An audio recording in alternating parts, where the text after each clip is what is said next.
할렐루야, 거룩한 주님의 날입니다. 오늘도 살아계신 우리 아버지 하나님께 귀한 예배를 올려드리시는 여러분 모두에게 하나님께서 주시는 참된 평강이 가득 넘쳐나길 주님의 이름으로 간절히 축복합니다. 오늘 함께 보실 하나님의 말씀은 사도행전 1장 4절과 5절 그리고 12절에서 15절까지의 말씀입니다. 제가 봉독해 올리겠습니다. 사도와 함께 모이사 그들에게 분부하여 이르시되 예루살렘을 떠나지 말고 내게서 들은 바 아버지께서 약속하신 것을 기다리라. 요한은 물로 세례를 베풀었으나 너희는 몇 날이 못되어 성령으로 세례를 받으리라 하셨느니라.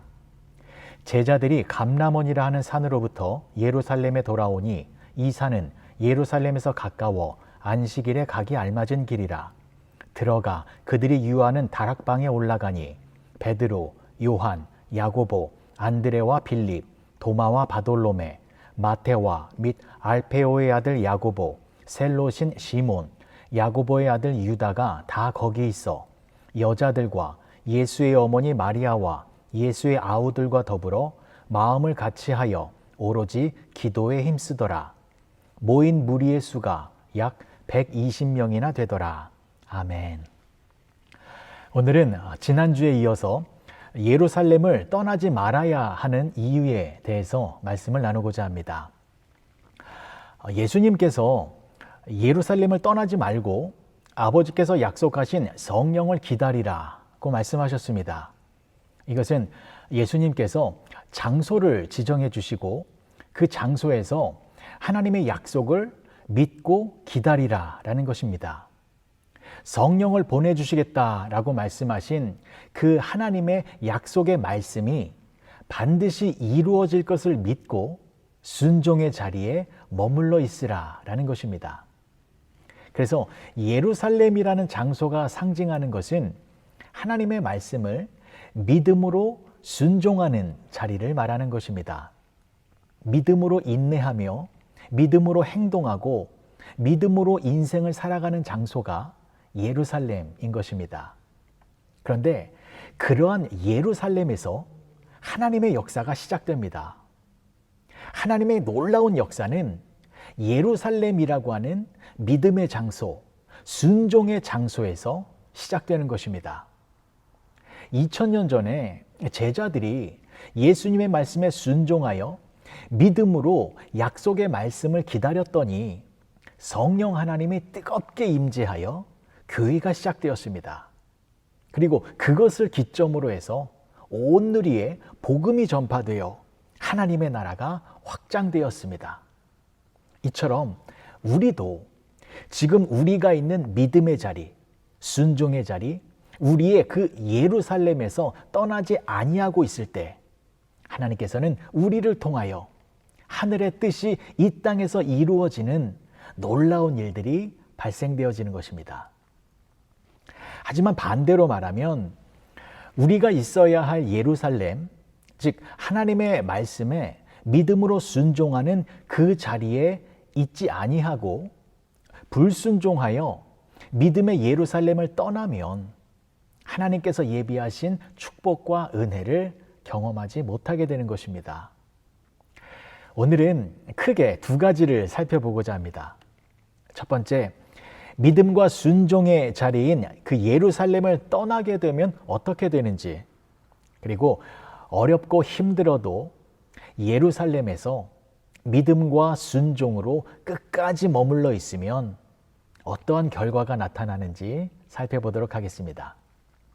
먼저 예루살렘에서 떠나게 되면 어떻게 되는지를 살펴보도록 하겠습니다. 이것을 가장 설득력 있게 설명해 주는 것이 단지파 이야기일 것입니다.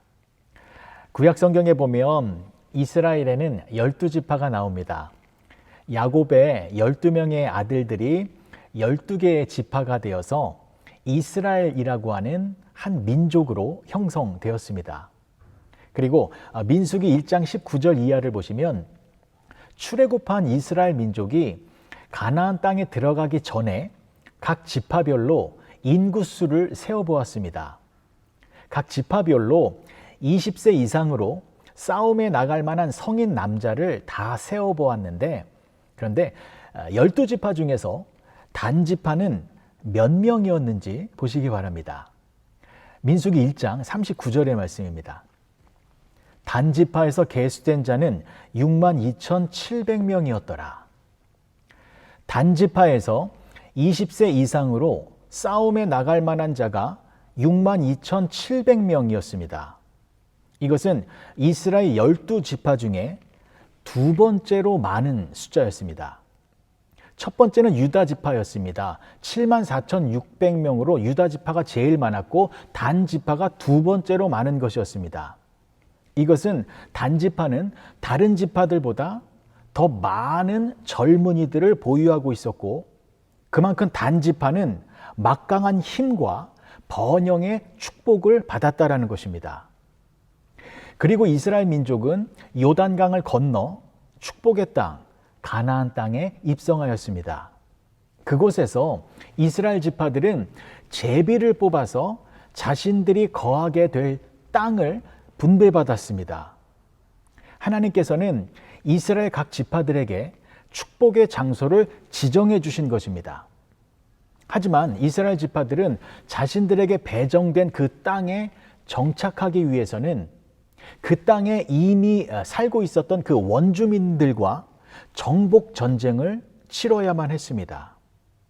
그러니까 하나님께서 지정해 주신 축복의 땅에서 살기 위해서는 하나님의 말씀에 순종하여 믿음으로 정복 전쟁을 치러야만 하는 것이었습니다. 그런데 문제는 그곳에 살고 있었던 가나안 원주민들이 보통 사람들이 아니었습니다. 전투력과 힘과 능력이 이스라엘 백성들보다 더 크고 더 강했습니다. 신명기 7장 1절의 말씀을 보시면 내 하나님 여호와께서 너를 인도하사 내가 가서 차지할 땅으로 들이시고 내 앞에서 여러 민족, 헷 족속과 기르가스 족속과 아모리 족속과 가나안 족속과 브리스 족속과 히위 족속과 여부스 족속, 곧 너보다 많고 힘이 센 7 족속을 쫓아내실 때에, 가나안 7 족속들은 이스라엘 백성들보다 숫자도 더 많았고 또 훨씬 힘이 센 민족들이었습니다. 그러면 이스라엘 백성들이 이런 생각을 했을 것입니다. 우리가 이길 수 있을까? 저 가나안 사람들은 우리보다 더 많고 힘도 더 세고 더 사나운데 우리가 지면 어떡하지? 우리가 패배하면 어떡하지? 우리가 여기서 죽으면 어떡하지? 이렇게 두려운 마음이 생겼을 것입니다. 그래서 하나님께서는 이스라엘 백성들의 그러한 마음을 충분히 이해하셔서 모세를 통하여 두려워하고 있는 이스라엘 백성들에게 이런 말씀을 해주셨습니다. 신명기 7장 17절에서 19절까지입니다. 내가 혹시 심중에 이르기를 이 민족들이 나보다 많으니 내가 어찌 그를 쫓아낼 수 있으리요 하리라마는 그들을 두려워하지 말고 내 하나님 여호와께서 바로와 온 애굽에 행하신 것을 잘 기억하되 내 하나님 여호와께서 너를 인도하여 내실 때에 내가 본 큰 시험과 이적과 기사와 강한 손과 편팔을 기억하라. 내 하나님 여호와께서 내가 두려워하는 모든 민족에게 그와 같이 행하실 것이요. 하나님이 애굽에 10가지 무서운 재앙을 내리셔서 너희를 안전하게 탈출시키신 것을 기억하라. 하나님께서 그 능력의 강한 손과 편팔로 이번에도 너희를 도와주실 것이다. 하나님이 너희를 대신하여 싸우셔서 가나안 족속들을 다 멸망시키실 것이다. 그러니 가나안 족속들을 두려워하지 말고 그들보다 더 크신 하나님, 그들보다 더 두려워해야 할 하나님만을 믿고 의지하여 가나안 족속들과 정복 전쟁을 치르라라는 것이었습니다. 다행히 이스라엘 백성들은 이 하나님의 말씀을 소중하게 생각하여 이 말씀을 의지하고 믿음으로 정복 전쟁을 치루었습니다. 그랬더니 어떻게 됐습니까? 여호수아서를 보시면 여리고성이 무너지고 아이성을 점령하고 가나안 북방과 남방의 각 성읍들이 이스라엘 백성들의 칼날에 모두 다 쓰러졌습니다. 이스라엘이 승리했습니다. 그리고 여호수아서 10장 42절을 보시면 중요한 말씀이 나옵니다. 이스라엘의 하나님 여호와께서 이스라엘을 위하여 싸우셨으므로 여호수아가 이 모든 왕들과 그들의 땅을 단번에 빼앗으니라. 하나님이 이스라엘을 대신하여 싸우셨기 때문에 가나안 족속과의 전쟁에서 이길 수 있었다라는 것입니다. 그러니까요, 전쟁이라는 것은 참 고단하고 힘든 것입니다. 이길 수도 있지만 죽을 수도 있는 아주 위험한 것입니다. 하지만 정복전쟁을 하라라고 말씀하신 그 하나님의 말씀에 순종하여 믿음으로 나아갈 때에 하나님께서 그 모든 과정을 함께 해주셔서 마침내는 우리가 승리할 수 있도록 하나님께서 모든 것을 다 해주시겠다라는 것입니다. 그래서 하나님의 말씀에 순종하여 믿음으로 정복전쟁을 한 이스라엘 지파들은 모두가 승리를 거두어 자신들의 지파에 배정받은 그 축복의 장소에서 뿌리를 내리고 안착하여 살 수 있게 되어졌습니다. 하지만 단지파는 아니었습니다. 단지파 사람들은 하나님께서 지정해 주신 그 장소에서 정착하지를 못했습니다. 그 이유가 무엇인지 설명을 드리겠습니다. 먼저 단지파가 배정받은 곳이 어디인지를 아셔야 합니다. 여호수아서 19장 40절에서 46절까지의 말씀입니다. 일곱째로 단 자손의 지파를 위하여 그들의 가족대로 제비를 뽑았으니 그들의 기업의 지역은 소라와 에스다올과 이르세메스와 사알라빈과 아얄론과 이들라와 엘론과 기쁘돈과 바알랏과 여훗과 부네브락과 가드림몬과 메알곤과 락곤과 요빠 맞은편 경계까지라. 어려운 말이 많이 나옵니다만 여기가 지금 어디냐면 그림을 보시겠습니다. 지금 그림에 나와 있는 것처럼 왼쪽 가운데를 보시면 단이라고 쓰여 있지요. 지중해 옆에 있는 에브라임과 유다 지파 사이에 단이라고 하는 지역이 나오는데 이스라엘의 중부 지역입니다. 단 지파는요, 이곳에 정착하라라고 장소를 배정받았습니다. 그런데요, 조금 전에 제가 46절까지 읽어드렸는데 여호수아서 19장 47절과 48절을 보시면 이상한 말이 나옵니다. 보십시오. 그런데 단 자손의 경계는 더욱 확장되었으니 이는 단 자손이 올라가서 레셈과 싸워 그것을 점령하여 칼날로 치고 그것을 차지하여 거기 거주하였음이라. 그들의 조상 단의 이름을 따라서 레셈을 단이라 하였더라. 단 자손의 지파가 그에 딸린 가족대로 받은 기업은 이 성읍들과 그들의 마을들이었더라. 그러니까 단지파 사람들은요, 하나님께서 지정해 주신 곳이 아니라 북쪽으로 올라가서 레셈이라는 지역, 사사기에는 여기가 라이스로 나옵니다. 그 지역에 정착했다라는 것입니다. 그림을 다시 한번 보십시오. 원래 있어야 할 이 장소에서 북쪽으로 쭉 올라가 다른 곳에 정착한 것입니다. 그렇다면 왜 단지파 사람들은 다른 지파들과는 다르게 하나님께서 지정해 주신 장소에서 벗어나 엉뚱한 곳에 자리를 잡은 것이었을까요? 그 이유는 두 가지입니다. 첫 번째는 하나님께서 지정해 주신 장소가 너무 좁았기 때문입니다. 단지파는 유다 지파 다음으로 젊은이의 숫자가 많은 지파였습니다. 그래서 인구수가 많았기 때문에 단지파는 남들보다 더 넓은 땅을 필요로 했습니다. 그런데요, 지도를 다시 한번 보시겠습니다. 지도를 보시면 이 단지파가 배정받은 땅은 우리가 보기에도 굉장히 작아 보이죠. 작은 땅입니다. 이것이 불만이었습니다. 하나님, 왜 나에게는 이거밖에 안 주십니까? 나에게 필요한 것은 이거보다 더 크고 더 넓고 더 풍성한 것입니다. 남들은 나보다 더 큰 집에서 살고 있고 더 큰 논과 밭에서 돈 잘 벌고 떵떵거리며 살고 있는데 왜 나한테는 이것밖에 안 주십니까? 왜 나는 이 작은 곳에서 답답하게 살아가야 합니까? 이게 무슨 축복의 땅입니까? 나는 여기보다 더 큰 것을 원합니다. 여러분, 이 단지파의 원망이 우리의 원망이 아닐까 조심스러워집니다. 하나님, 이게 뭡니까? 신앙생활 열심히 했더니 결국 결과로 돌아온 것이 이게 뭡니까? 남들은 저렇게 좋은 곳에서 떵떵거리며 잘 살고 있는데 나는 겨우 이거 하나 주십니까? 하나님께서는 우리에게 가장 필요한 것을 아낌없이 주시는 분이십니다.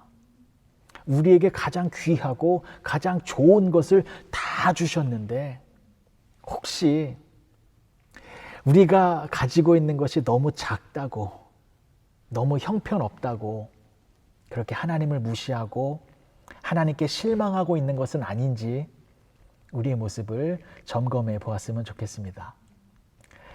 그리고 두 번째, 단지파 사람들은요, 하나님의 지정해 주신 곳을 떠났는데 그 이유는 믿음이 없었기 때문입니다.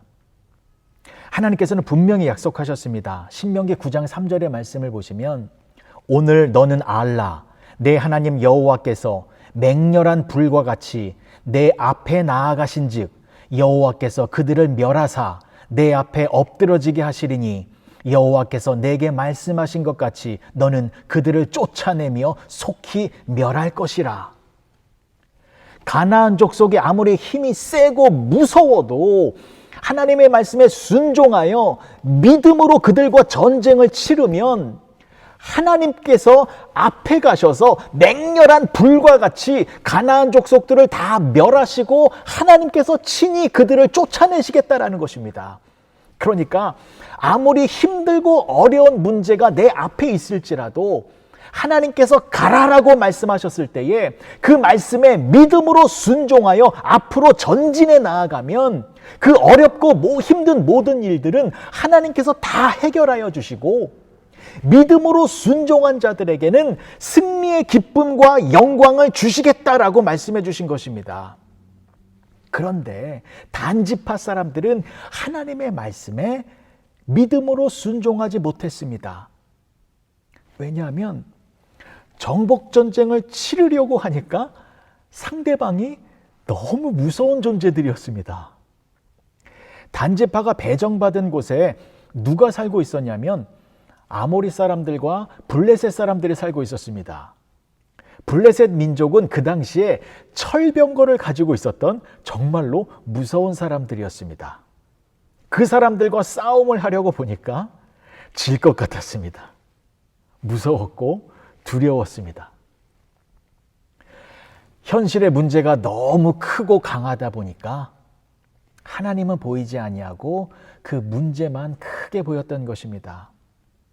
하지만 하나님께서는 그 문제를 믿음으로 뚫고 가라라고 말씀하셨는데 현실이 너무 크고 무서우니까 그 문제와 씨름하기 위하여 믿음으로 전진할 수가 없었습니다. 그래서 어떻게 했습니까? 도망갔습니다. 단지파 사람들은 하나님이 지정해 주신 그 장소에서 벗어났습니다. 도망갔습니다. 하나님의 말씀에 순종하는 자리, 믿음을 보여야 할 그 자리에서 도망간 것입니다. 그리고 북쪽으로 올라가 보니까 만만한 땅을 찾게 되었습니다. 사사기 18장을 보시면 라이스라는 곳을 정탐하였는데 그 땅을 보니까 땅이 넓고 부족함이 없어 보이는 곳이었습니다. 그리고 그 라이스 지역에 살고 있는 사람들을 보니까 모두가 평안하고 염려 없이 살고 있었습니다. 그래서 블레셋 사람들과는 다르게 자신들의 힘으로 그들을 충분히 제압할 수 있을 것처럼 보였습니다. 그리고 지리적으로도 시돈 사람들과 거리가 멀어서 적국의 침공을 걱정하지 않아도 되는 안전한 장소로 보였습니다. 그야말로 라이스 땅은 전쟁이라는 수고를 하지 않아도 편안하게 차지할 수 있는 땅이었고 자신들이 원하는 것을 풍족하게 얻을 수 있는 너무나도 좋은 곳이었습니다.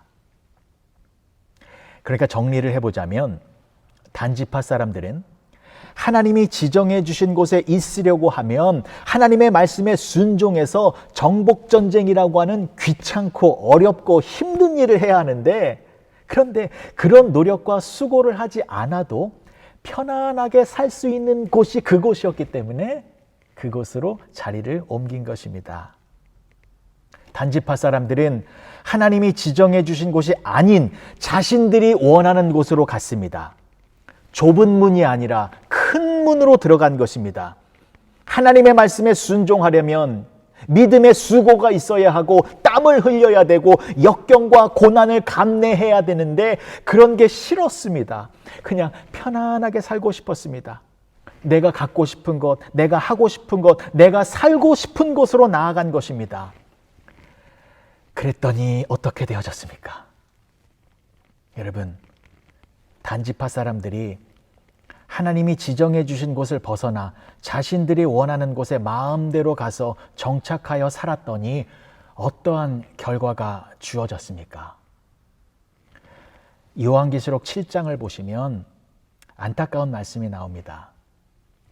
요한계시록 7장 5절에서 8절까지의 말씀을 보시면 하나님의 구원받은 백성들의 무리가 나옵니다. 이스라엘 각 지파별로 구원받은 백성들을 상징하는 1만 2천 명이 나오는데, 그런데 거기에 단지파가 빠졌습니다. 구원받은 하나님의 지파 중에서 단지파가 제외된 것입니다. 말씀을 읽어드리겠습니다. 요한계시록 7장 5절에서 8절입니다. 유다 지파 중에 인침을 받은 자가 1만 2천이요 르우벤 지파 중에 1만 2천이요 갓 지파 중에 1만 2천이요 아셀 지파 중에 1만 2천이요 납달리 지파 중에 1만 2천이요 므낫세 지파 중에 1만 2천이요 시므온 지파 중에 1만 2천이요 레위 지파 중에 1만 2천이요 이사갈 지파 중에 1만 2천이요 수불론 지파 중에 1만 2천이요 요셉 지파 중에 1만 2천이요 베냐민 지파 중에 인침을 받은 자가 1만 2천이라. 눈을 씻고 봐도 단지파 사람들을 찾아볼 수가 없습니다. 사랑하는 윌튼교회 성도 여러분, 우리가 있어야 할 장소는 순종의 장소입니다. 하나님의 말씀에 믿음으로 순종하는 장소에 있어야 우리는 구원받은 백성으로 살아가게 되는 것입니다. 이 세상은 점점 악해지고 있고 교활해지고 있고 또 어두워지고 있습니다. 그래서 이 혼돈과 공허와 무질서가 가득한 세상 속에서 우리가 하나님의 말씀에 순종하며 하나님의 말씀을 지키고 하나님의 말씀대로 살아가는 것, 너무나도 힘든 시대가 되어졌습니다. 신앙생활 하기가 정말 고달프고 어려워진 것이 사실입니다. 그래서 이 세상은 우리를 끊임없이 유혹하고 있습니다. 떠나라고 합니다. 신앙생활하면 힘들기만 하고 피곤하기만 하니까 그냥 편안하게 살라고, 신앙의 장소에서 벗어나라고, 순종의 장소에서 떠나라고, 믿음의 장소에서 벗어나라고 이 세상은 우리를 유혹하고 있습니다. 하나님의 말씀에 순종하려면 블레셋과 싸워야 되는데, 이 세상 속에서 우리가 믿음 생활하려면 이 세상과 씨름해야 되는데, 전쟁을 치루어야 되는데, 그러면 칼에 맞을 수도 있고 엄청난 통증도 겪을 수도 있는데, 그런 희생과 고난과 역경의 시간 보내지 말고 바보처럼 미련한 짓 하지 말고 그냥 세상이 주는 안락함과 즐거움과 편안한 것, 그것만 누리고 살라고 세상은 우리를 유혹합니다. 하지만 우리가 반드시 있어야 할 곳은 하나님의 말씀에 순종하는 장소입니다. 비록 힘이 들고 숨이 차고 어렵고 통증이 있을지라도 우리가 결단코 벗어나서는 안 되는 장소가 하나님의 말씀에 믿음으로 서 있는 자리입니다. 믿음으로 순종하여 하나님의 말씀을 붙들고 이 세상을 헤쳐나가는 그러한 예루살렘 속에 있어야 하는 것입니다. 사랑하는 윌튼교회 성도 여러분, 믿음의 자리에서 벗어나지 마시기 바랍니다. 말씀에 순종하는 자리, 여러분들의 예루살렘에서 결단코 떠나지 마시기 바랍니다. 여러분들이 예루살렘을 떠나지 아니하면 여러분들을 통하여 하나님께서는 큰 일을 이루십니다. 그래서 마지막 두 번째로 살펴볼 것은 저와 여러분들이 하나님의 말씀으로, 말씀에 믿음으로 이렇게 순종하는 자리에 있으면 어떠한 결과가 나타나는지 살펴보도록 하겠습니다. 자, 우리가 믿음의 장소에 있다가 사실 우리도 간혹 마음이 흔들릴 때가 있습니다. 믿음이 좀 약해져서 마음이 흔들릴 때가 있는데 그 이유는 이것일 것입니다. 내가 지금 믿음 생활 때문에 손해를 보고 있고 하나님의 말씀에 순종을 해서 내가 지금 고난을 받고 있고 내가 신앙생활을 잘 했기 때문에 억울함을 당하고 있는데 이게 무슨 결과를 만들어낼 수 있을까? 내가 뭔데? 나같이 작고 쓸모없는 존재가 내가 뭐 순종을 잘했다고 해서 내가 믿음을 잘 지켰다고 해서 무슨 큰일이 벌어질 수 있겠는가? 나같이 대수롭지 않은 사람은 그냥 적당히 신앙생활을 해도 되지 않은가 하면서 약간은 포기하며 적당한 믿음 생활을 할 수도 있습니다. 하지만 작고 연약하고 대수롭지 않다고 생각하는 우리들이 믿음의 장소, 그 순종의 장소, 그 예루살렘에서 벗어나지 않으면요, 우리는 나 자신이 초라하고 별 볼 일 없는 존재라고 생각할지 몰라도, 그러나 그럼에도 불구하고 우리가 이 믿음의 자리, 순종의 자리, 예루살렘의 자리에 굳건히 서 있으면 하나님은요, 우리가 알지 못하는 당신의 크고 놀라운 일들을 우리를 통하여 이루어 가시는 것입니다. 그것을 알려주는 것이 바로 오늘 본문의 말씀입니다. 예수님께서 예루살렘이라고 하는 장소를 지정해 주셨고 그곳을 떠나지 말라라고 말씀하셨습니다. 그리고 제자들은 그 말씀에 순종했습니다. 제자들은 믿음의 장소, 순종의 장소인 예루살렘을 떠나지 않았습니다. 그런데 보십시오. 그곳에 모여있는 사람들이 누구였습니까? 오늘 본문의 말씀 13절과 14절을 보시면 11명의 제자들의 이름이 정확하게 나옵니다. 그리고 예수님의 어머니와 예수님의 동생들이 모여있다라고 합니다. 그리고요, 15절 전반부를 보시면 모인 무리의 수가 약 120명이나 되더라. 그러니까 예수님의 말씀에 순종하여 예루살렘을 떠나지 않고 있었던 사람들은요, 11명의 제자들과 예수님의 어머니와 동생들만 있는 것이 아니라 이름도 없고 명함도 없고 아무것도 내세울 것 없었던 그 100여 명의 사람들이 함께 모여 있었습니다. 이 사람들은 무명의 사람들입니다. 저와 여러분들처럼 아무도 알아주지 않는 그냥 조용히 믿음 생활을 하고 있었던 대수롭지 않은 사람들이었습니다. 하지만 이 사람들이 모여있는 곳에 성령 하나님이 임하였고 이 사람들을 통하여 교회가 세워졌고 이 사람들을 통하여 부활하신 예수님이 증거되어졌고 이 사람들을 통하여 2000년이 넘는 지금 오늘날에도 교회가 건재하고 있는 것입니다. 하나님은요, 이 사람들을 통하여 세계의 역사를 새롭게 변화시키셨습니다. 로마의 힘과 권력이 아니라 무명의 사람들이 믿음으로 모여 있는 곳, 연약한 사람들이 순종함으로 모여 있는 곳, 그 예루살렘에서 새로운 역사의 거대한 물줄기가 발원하기 시작한 것입니다. 이처럼 우리도 믿음의 자리에 있으면 우리를 통하여 하나님의 새롭고 놀랍고 위대한 일들이 이루어지는 것입니다. 자, 그럼 또 확인해 보겠습니다. 우리를 통하여 과연 어떠한 일들이 이루어지게 될까요? 우리도 예루살렘에서 믿음의 자리, 순종의 자리, 그 자리에 있으면 우리를 통하여 어떠한 일이 벌어지게 될까요? 이재철 목사님이 쓰신 사도행전 강해의 책을 보시면 우리가 믿음 생활 잘하면 우리를 통하여 어떠한 일이 벌어지는지를 잘 설명해 주는 부분이 나옵니다. 제가 간략하게 요약해서 설명을 드리겠습니다. 16세기 유럽에서 시작된 종교 개혁을 언급할 때 빼놓을 수 없는 사람이 스코틀랜드의 존 낙스입니다. 존 낙스는 영국 청교도주의의 창시자 중에 한 사람이자 영국 장로교회의 선구자입니다. 미국의 장로교회 역시 이 존 낙스의 장로교회에 뿌리를 두고 있습니다.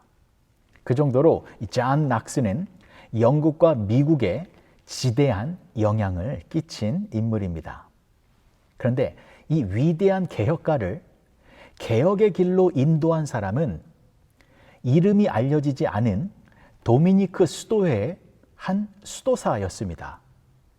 그 수도사의 강론이 기독교의 본질을 잘못 인식하고 있었던 존 낙스의 눈꺼풀을 벗겨준 것입니다. 모든 그리스도인들이 존 낙스와 같은 위대한 개혁가가 될 수는 없습니다. 하지만 위대한 개혁가가 될지도 모를 누군가의 눈에서 그릇된 비늘을 벗겨주는 무명의 수도사 역할은 우리가 할 수 있는 것입니다. 19세기 찰스 스펄전은 영국이 낳은 세기의 설교자였습니다.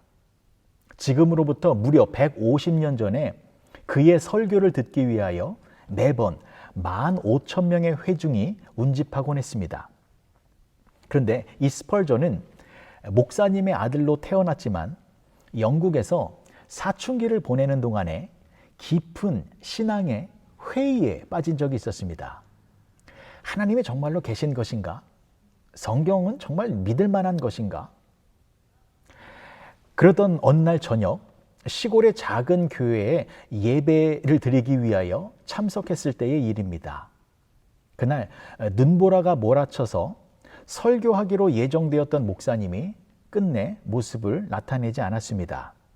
할 수 없이 교인석에 앉아 있었던 한 교인이 강단에 올라가서 대신 설교를 하게 되었는데 그 설교가 찰스 스펄전의 마음에 불을 질렀습니다. 그것을 계기로 찰스 스펄전은 수많은 사람들을 회심시키는 세기의 설교자, 위대한 전도자가 되었습니다. 모든 그리스도인들이 찰스 스펄전과 같은 위대한 설교자가 될 수는 없습니다. 하지만 찰스 스펄전과 같은 위대한 전도자가 될지도 모를 한 청년의 마음에 복음의 불을 지르는 한 명의 이름 없는 교인은 될 수가 있습니다. 18세기 감리교를 창시했던 존 웨슬레는 원래는 영국 국교 성공회의 목사였습니다. 32살이 되던 해 그는 미국 선교에 나섰습니다. 그런데 대서양을 건너던 중에 큰 폭풍에 휩싸였습니다. 배 안에 있던 승객들은 모두가 죽음과 절망의 공포에 빠졌습니다. 웨슬리라고 예외는 아니었습니다. 그도 죽음의 두려움에 사로잡혔습니다. 그런데 그 절체절명의 순간 놀라운 광경을 목격하였습니다. 배는 폭풍에 휩쓸려 공포와 절망으로 요동치고 있는데 몇 명의 청년들이 아무 일도 없다는 듯 태연하게 기도를 하고 있는 것이었습니다. 그들은 모라비안 형제단원이었습니다. 모라비안 형제단이란 종교개혁가 잔 후스의 신앙을 계승한 사람들이 보헤미아 동부 모라비아에서 결성한 신앙 집단입니다. 그 형제 단원들이 폭풍 속에서 의연하게 기도하고 있는 모습은 웨슬리에게 커다란 충격을 주었습니다. 참된 신앙의 모습이 무엇인지 비로소 깨닫게 해준 것이었습니다. 이처럼 대서양 폭풍 속에서 모라비안 형제단은 웨슬리의 회심과 새로운 출발에 결정적인 역할을 하였고, 그 이후 웨슬리는 감리교를 창시하여 전 세계에 지대한 영향을 끼쳤습니다. 모든 그리스도인들이 존 웨슬리와 같은 세계적인 영적 지도자가 될 수는 없습니다. 그러나 위대한 영적 지도자가 될지도 모르는 누군가에게 참된 신앙의 모습을 보여주는 한 사람의 모라비안 형제 단원은 될 수 있습니다. 예수님께서 예루살렘을 떠나지 말고 약속하신 성령을 기다리라 라고 말씀하셨습니다. 그 말씀대로 120명의 제자들은 마가의 다락방에 모여서 한 마음으로 기도하였습니다. 마가의 다락방에서 기도하던 그 120명의 사람들은 대부분이 무명의 존재들이었습니다. 별 볼 일 없는 사람들이었습니다. 하지만 그들은 예수님의 말씀에 전적으로 순종하였던 진정한 그리스도인들이었습니다. 하나님의 말씀에 마음과 뜻과 정성을 다해 믿음으로 순종하는 그 참신앙의 모습을 보인 사람들이었습니다. 그렇다면 그들의 참다운 신앙의 모습, 진실한 그들의 믿음의 모습을 보고 그들을 만난 사람들 가운데에 어찌 위대한 개혁가와 영적인 지도자와 훌륭한 믿음의 일꾼들이 나오지 않았겠습니까? 사랑하는 밀등교회 성도 여러분, 우리는 지금 알 수 없습니다. 하지만 우리의 진실한 신앙의 모습을 보고 어느 누군가는 나를 통하여 하나님께로 돌아오는 놀라운 역사가 일어나고 있다라는 것을 믿으시기 바랍니다. 작고 초라한 우리들이 하나님의 말씀에 순종하여 하나님의 말씀은 반드시 이루어질 것이다 라고 하는 그 믿음 안에서 예루살렘에서 떠나지 아니하고 신실한 신앙의 모습을 보이면 우리를 통하여 세상은 변화되어지는 것입니다. 믿음과 순종의 자리에 있으면 우리를 통하여 우리 안에서 하나님의 모습이 드러남으로 말미암아 주변 사람들이 변화되어지고 주변의 어두움이 생명의 빛을 얻게 되어 새롭게 변화되어지는 것입니다. 예루살렘을 떠나지 마시기 바랍니다. 여러분들의 믿음과 순종의 모습을 통하여 교회가 새로워지고 가정이 새로워지고 여러분들의 삶의 현장이 새로워지는 하나님의 놀라운 역사가 충만하게 일어나게 될 것입니다. 기도하시겠습니다. 좋으신 아버지 하나님, 은혜를 감사합니다. 하나님이 지정해 주신 축복의 땅도 믿음의 수고가 있어야 누릴 수 있습니다.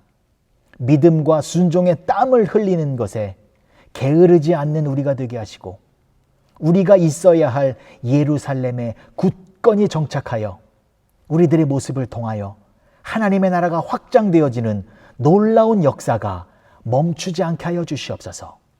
예수님의 이름으로 기도합니다. 아멘.